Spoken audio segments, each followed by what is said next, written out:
Hey guys, how's it going? Kripparrian here.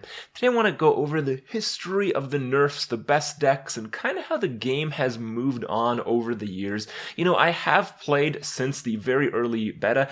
Immediately when it was streamable, I got in, loved the game right away, and I've been streaming it since then. And I've witnessed a lot of very interesting things, and I think it's such a profound thing to see how things have changed and what was once considered like way too broken and way too powerful and how that compares to today. Now, there's going to be much more changes in the past than what I'm going to talk about today. And if you guys really want to see the full list, I'll include a link in the description so you can see where this is all from. But I really want to talk about my experiences and what I consider the most significant changes in the game.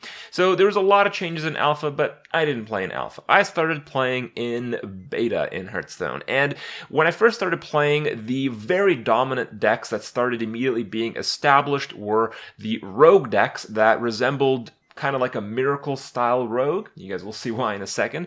Like a spell druid, like a combo druid, but not the kind of combo druid you might be thinking of.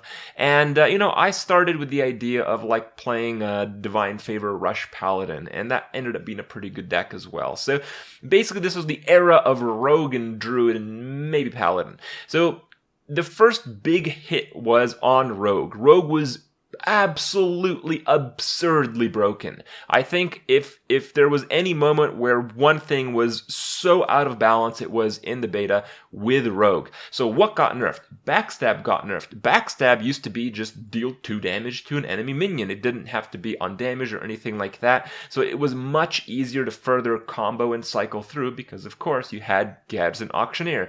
Gadsden Auctioneer, in that time, cost 5 mana. So that's a pretty big deal. Then you had Shiv. Shiv looks like a pretty mediocre card these days. Some people actually run it still. Well, back in those days, Shiv cost 1 mana. So you would deal 1 damage for 1 mana and draw a card. That's a little broken.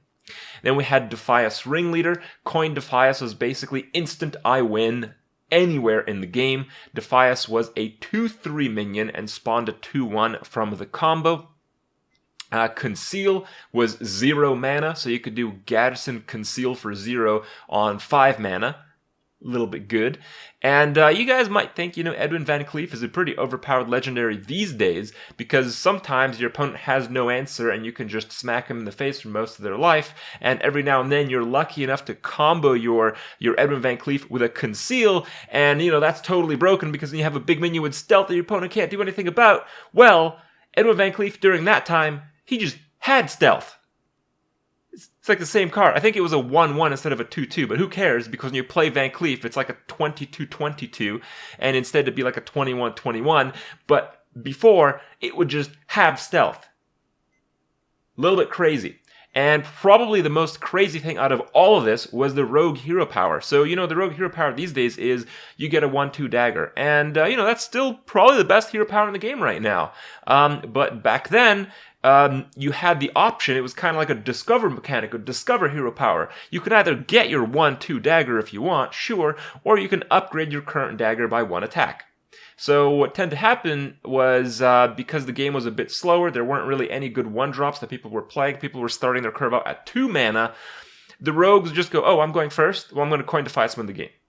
Okay, well, if I don't have Coin Defias to win the game, that kind of sucks. I guess I'll just coin hero power, then I'll have a 1/2 dagger, and then next turn I can make it a 2/2 dagger and kill whatever 2-drop you play plus the next thing that you're going to play. So yes, that was a little bit busted. And all of those nerfs took place right after, you know, the beta started materializing some powerful decks. So with good reason. And on the Druid side of things, Druid was probably the only class that consistently competed against rogue decks. Druids would play just decks entirely filled with spells and card draw mechanics. For instance, Ancient of Lore, that was still being played back then, and its choose effect also had the option to heal for 8 instead of the 5 that we have now. So the card was even more broken back then. Cards like Wrath and cards like Starfall were ones that could target the face, and Starfall's effect of dealing 2 damage to all enemy minions used to be deal 2 damage to all enemies. So you also hit your opponent in the face. And scaling these all with spell damage was a really big deal. People even ran cards like Moonfire because you scaled your spell damage so much in this type of deck. And probably the most broken card out of all of them was Savagery. I'm serious, okay? Savagery used to cost, I think it was 3 mana, and it did your hero's attack in damage to all your opponent's minions. So you would use your hero power with just some spell damage on the board and clear up your opponent's board, kind of like a Blade Flurry effect. And sometimes you'd combo it with certain spells that increase your hero's attack, and you could basically do better than a Flame Strike with a few combo cards. But you had so much draw and so much of this and that, yeah, you basically could do that very easily. During those times, I played a lot of Paladin. I played Divine Favor, like Zoo-like Paladins. Divine Favor was 2 mana, and, well, I guess since that was like 3rd on the chopping block, that went up to 3 mana. You know, that's not too much of a surprise. There's a few other things that changed. There's a few other buffs that happened, just so you guys can kind of understand the framework of all this. Priest was terrible. Mage was terrible. Priest got a lot of buffs, but one of the most important, one of the most interesting ones really is Priest got Shadow Word Death. They got Shadow Word Death after, people were playing Priest in the beta. And it was replacing an old card called Fade. And Fade was a very interesting card. It gives taunt to all your minions, and you draw a card. These days, this card would be really good, because basically as a priest, you just kind of get destroyed in the early game. You do a board clear, you establish, stuff on the game, stuff on the board, and it's kind of difficult to, stop your opponent from just finishing you off. So a card like Fade would be absolutely perfect. But, rip in peace. Back then, it wasn't worth jack, because the game was so slow that you generally just wanted to take damage and you just heal yourself up through other means and that kind of stuff. So giving a bunch of minions taunt actually didn't really have much significance. Isn't that crazy? As a priest. Also, Power Word Shield was buffed. It used to just not draw a card. I think it gave 3 health instead of 2, but drawing cards pretty important. It's pretty important to have cycle spell that cost 1 mana, as it turns out. Mage's Frostbolt was 3 mana, so that kind of sucked. They put it down back to 2 mana, and now we have Frostbolt. It's used today in a lot of decks. Sunfury Protector works similar to the old Priest card. It used to give all of your minions taunt, and people actually complained. People were like, oh man, Sunfury Protector, I don't like that card, because when I play Sunfury Protector, I want to protect some of my other minions, so it sucks when I give taunt to like 5 minions, so I can't protect that one that I wanted to protect. And that kind of makes sense and all that, right? And yeah, you want to protect only a few minions, I guess. I guess there's some validity to this argument, but these days, that's just not true. Any deck that runs Sunfury Protector is a deck that wants taunt on every possible minion imaginable. Taunt is so valuable these days because really protecting minions, that's a joke. You have to protect your face because these days decks are so insanely aggressive. Sunfury Protector to give taunt to every minion, every one of your minions on the board these days would be so awesome. But no, back in the day, I guess it was required to protect your shitty minions rather than the game. Pint-Sized Summoner was also a card that got nerfed. This card was in a lot of decks because its ability was 2 mana discount. So what would happen is you'd coin Pint-Sized Summoner, then you play like Sen'jin Shieldmaster, and then you couldn't possibly lose because you basically played Innervate for every single turn in the game. So that was really stupid. But it turns out the difference between 1 and 2 is big enough that this card never ever saw the light of day again. Twilight Drake used to scale its attack just like it scaled its health, so it was pretty crazy when it was played in some decks, like Handlock. Handlock started seeing a little bit of play during that time, so it got nerfed a bit. Handlock wasn't very good, by the way, because Mage and a few other classes had a lot of very powerful cards to get through taunt minions, but nonetheless. So that was like the first big change in the beta. And then, after these changes, we started seeing some like mid-range, more combo decks come up. A lot of them were mid-range because the slower decks couldn't really compete. People realized that with the priest buffs and the old version of Mind Control, which cost 8 mana, which then got nerfed to 10 mana after this, it was pretty damn broken. Priest could not lose any of the control matchups, so people started playing, a bit more zooey, a bit more mid-range. Hunters started doing Unleash the Hound combos. You might be thinking, it's like, well, yeah, that's what hunters do. Well, Unleash the Hounds is not the card that you know of today. Unleash the Hounds, I think it cost like 1 or 2 mana or something. It gave all of your beasts charge and +1 attack. So basically, as a hunter, you played like a card draw deck. You drew a bunch of minions, and your Dragonhawks or whatever did like 8 damage apiece with Timberwolves, and I don't know. It was a mess. It was like a joke. But these were the decks that would beat the Priest decks. So they nerfed Priest, and they nerfed these decks. So it was kind of like a double nerf. That's why it didn't make too much sense, but okay, fine. Starting Buzzer was also nerfed. I believe it was a 2/2 minion with the same effect that it has now for 2 mana. They nerfed its health by 1, and that was pretty significant because a lot of people played hero classes that had the 1 damage hero power because ranked was a lot more like Arena is today, a little bit more value centered. And they nerfed Shadow Sun Cleric. Shadow Sun Cleric was a 3/3 minion, which would be really good these days. Some people still run Shadow Sun Cleric, not very commonly, but still. And you can imagine back in the day that was kind of a big deal. So after they made a few of these changes, people started running slightly slower decks because they didn't have to worry about Priest. So immediately Freeze Mage was like, oh, slow decks, what's up? Hello, I'm here to stay. And Freeze Mage had some really broken cards back in the day. Blizzard used to cost 5 mana, Cone of Cold used to cost 3 mana, Frost Nova used to cost 2 mana. All those got nerfed, all those got bumped up to what they are now, but they also had like Pyroblast costing 8 mana. That's a pretty big deal. Pyroblast costing 8 mana was making it so they can have a huge damage range, and a lot of people played just like Zoo Mage, just like a Zoo deck with Mage, and you put in 2 Pyroblasts, so on turn 8, if your opponent's at like 10 life, they're going to lose, which is basically every time on turn 8. So those decks still kind of worked out. And in the next block of nerfs, of course, they nerfed Pyroblast. They nerfed a lot of the crazy charge mechanics, and this is where it gets really fun.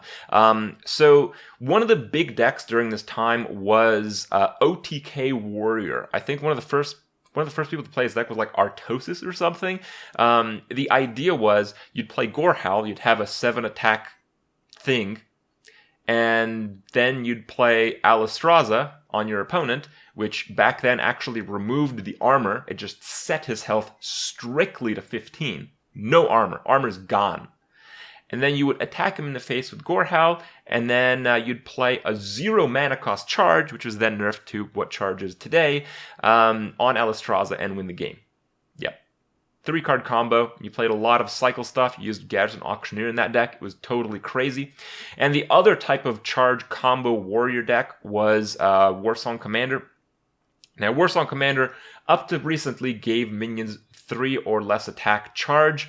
Well, before this nerf happened, before it was the 3 or less gains charge, it just gave all your shit charge. So people played this type of warrior deck where you had Molten Giants, and it was very much like the last week's Tavern Brawl, where if your opponent gets you to 10 HP, you play Warsong Commander, then you play Molten Giant for 0, which is an 8/8 charging minion for 0. You hit your opponent in the face, you Brewmaster it, you play it again, you Brewmaster it, you play it again, you Brewmaster it, you play it again, and your opponent's completely dead, and he has no chance of really doing anything. So the only way people could play against this deck is by bursting it down from like 16 down to 0, which is pretty hard to do, largely because there wasn't that much burst back then. So yeah, that was pretty broken. So they changed that. They changed the charge card. And a really big nerf was Blood Imp. Blood Imp used to just buff the health of all your minions on the board by 1 when Blood Imp was on the board. And that's it. Yep. So it was pretty good because this is like pre-Nax. And it made it so Warlock was like the only zoo class that could just play around board clears. You know, suddenly your opponent couldn't clear your board because you just gave everything 1 health. You couldn't consecrate the board because everything had 3 health all of a sudden, when the turn before it had 2 health. So that kind of pushed down zoo a bit, but it didn't really go anywhere because, well, Naxxramas came into the picture. And with Naxxramas, we had Undertaker.